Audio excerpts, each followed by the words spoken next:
essas comidas conseguem custar menos do que a comida saudável in natura. Então, há quem defenda que os ultraprocessados devem pagar mais impostos para estimular a população a evitar esse tipo de alimento.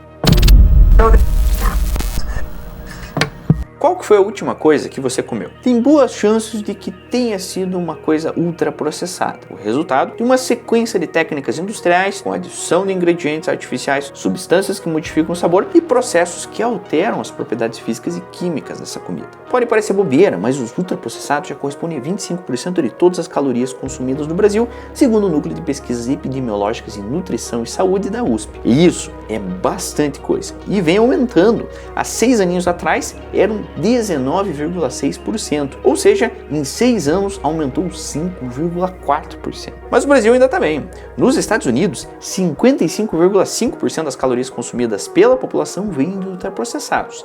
Na Inglaterra é 56,8% e no Canadá 48%. É uma diferença colossal. No Brasil, a cada 4 coisas que você come, uma é ultraprocessada. Nesses países, a cada 2 comidas, uma é ultraprocessada. E por razões óbvias, os ultraprocessados conquistaram o mundo porque custam pouco e ainda que não sejam super deliciosos, costumam ter altos níveis de sal, açúcar e gordura, que são 3 ingredientes extremamente atraentes para o paladar humano. Mas os ultraprocessados também têm outro lado. Eles podem estar relacionados a uma série de doenças. Um estudo gigante na Europa acompanhou mais de 500 mil de pessoas no intervalo de uma década e associou o consumo de ultraprocessados a 25 tipos de câncer. E um outro relatório da Sapiens Lab relacionou o ultraprocessado a depressão, ansiedade e declínio cognitivo. Esse estudo da Sapiens Lab também foi colossal. O estudo avaliou a rotina alimentar e o estado de saúde de quase 300 mil pessoas em 70 países e concluiu que 53% das pessoas, metade delas que se alimentavam de ultraprocessados várias vezes ao dia, relatavam sofrer de problemas relacionados à saúde mental, contra 18% dos entrevistados que raramente procuravam esse tipo de comida. Se estima que os ultraprocessados causem 57 mil mortes prematuras por ano no Brasil. Eles matam mais gente por ano do que os acidentes de trânsito, que vitimam em torno de 30 mil pessoas, ou os homicídios, que matam 39.500 pessoas. Tem tanto estudo relacionando ultraprocessados com problemas de saúde que, sendo bem sincero, a gente poderia passar um mês falando só sobre esse tema. Mas o meu objetivo aqui é outro. É tentar entender como que esse tipo de comida foi parar na nossa mesa e mesmo fazendo tão mal, não sai. Pois é, na verdade, até 2009, o conceito de alimentos ultraprocessados nem existia. Havia, claro, estudos apontando para os malefícios da ingestão excessiva de sal, de açúcares, de gorduras, mas essas pesquisas costumavam se orientar pela divisão tradicional entre grupos de alimentos, como grãos, hortaliças, carnes, leites e os seus respectivos teores de proteínas, lipídios e carboidratos. Foi então que um professor e pesquisador brasileiro, o professor Carlos Monteiro, propôs a utilização do termo ultraprocessado em uma carta publicada pela revista científica inglesa Public Health Nutrition. E essa era uma abordagem pioneiríssima para a época, que era avaliar a comida levando em consideração a forma como ela foi produzida. Em 2010, o professor Monteiro deu o passo seguinte e propôs uma organização das comidas em 4 categorias. A escala começa no grupo 1, com os alimentos in natura, como frutas, legumes, hortaliças, aquilo que do jeito que tá você come sem fazer nenhum procedimento. A segunda categoria é de ingredientes culinários processados, que geralmente são substâncias extraídas do grupo in natura, como por exemplo azeite, manteiga, açúcar. Aí então chegamos no grupo 3 de alimentos processados. Normalmente são uma mistura do grupo 1 in natura com o grupo 2, que formam uma terceira coisa, como por exemplo queijos, pães, alimentos em conserva. E por último, o grupo 4, que é o de alimentos ultraprocessados. Neles costuma-se, além de ter os 3 grupos anteriores, ainda ter adicionado corantes, aromatizantes, emulsificantes, espessantes, tem um sabor intenso e não possui o objetivo de saciar o seu apetite, o que leva então as pessoas a continuar consumindo. É então uma definição ampla, que engloba desde refrigerantes e sucos que simulam o sabor de frutas, até salsichas, salgadinhos, presunto, miojo, iogurtes, pães industrializados. Todos eles formulados para serem hiperpalatáveis, ou seja, muito gostosos, e normalmente de um jeito que não é encontrado na natureza. E além de conter aditivos cosméticos e substâncias de uso não culinário, os ultraprocessados tendem a ser ricos em nutrientes com pouco valor nutricional, como sódio, gordura saturada, açúcar, e eles normalmente são pobres em fibras, que são fundamentais para uma boa sensação de saciedade. Inclusive, tem todo um debate na reforma tributária que está passando agora sobre a taxação sobre os ultraprocessados. Afinal, como eles são fabricados com ingredientes baratos e de escasso valor nutritivo, essas comidas conseguem custar menos do que a comida saudável in natura.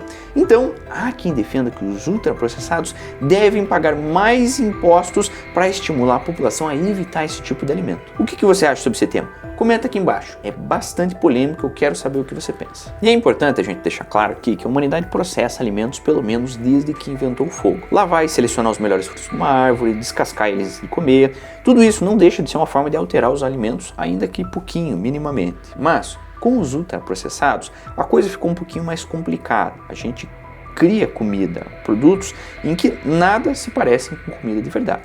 Inclusive, um exemplo aqui para trazer para vocês, não sei se vocês já comeram balinha fine de banana. Eu sou apaixonado por essa balinha, só que apesar de falar que tem o gosto de banana, o sabor dela não lembra em nada banana. É um troço que não tem nada a ver com banana. Acho que me desse de olho fechado eu nunca ia lembrar de uma banana. E da mesma forma é um bolinho Ana Maria, por exemplo. Também adoro bolinho Ana Maria e todo mundo que come bolinho Ana Maria sabe que tem um gosto de coisa artificial, sintética mesmo, coisa mecanicista, sabe? Feito do zero. Se talvez colocasse um padeiro ou um confeiteiro para tentar fazer um bolinho Ana Maria só com produtos naturais, ele nunca ia conseguir chegar naquele sabor. Então é um troço completamente artificial. Eu tô dando esse exemplo para vocês para mostrar como essas comidas são descaracterizadas a um ponto de dependerem de mentiras sensoriais. Ou seja, elas seriam intragáveis sem o uso intensivo de aromatizantes, edulcorantes e outros aditivos de sabor que deixam a coisa hiper palatável. Foi pensando assim que o médico britânico Chris Van Tulleken, professor da University College London, resolveu fazer um experimento.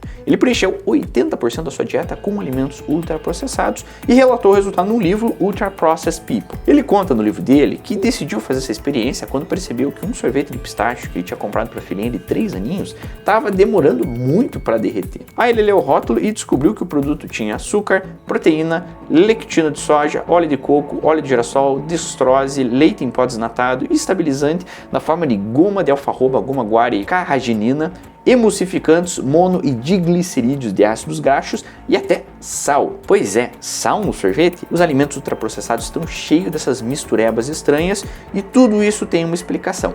Economia. Isso porque as versões não ultraprocessadas de comidas ultraprocessadas, que nem maionese, sorvete, a versão não ultraprocessada de uma maionese, um sorvete, é muito mais cara do que a versão ultraprocessada. E o segredo para deixar tão barato é substituir os ingredientes por alternativas baratas, às vezes até completamente sintéticas. E também tem um outro fator por trás dessa alquimia industrial. Os produtos precisam durar bastante tempo na sua prateleira. E os conservantes que mantêm ele lá deixam um gosto muito ruim, então a indústria coloca muito sal e muito açúcar para disfarçar o gosto desses conservantes. E além de fazer mal para nossa saúde por causa desse excesso de açúcar e de sal, isso ainda tem um outro efeito nocivo que é comprometer o paladar das pessoas.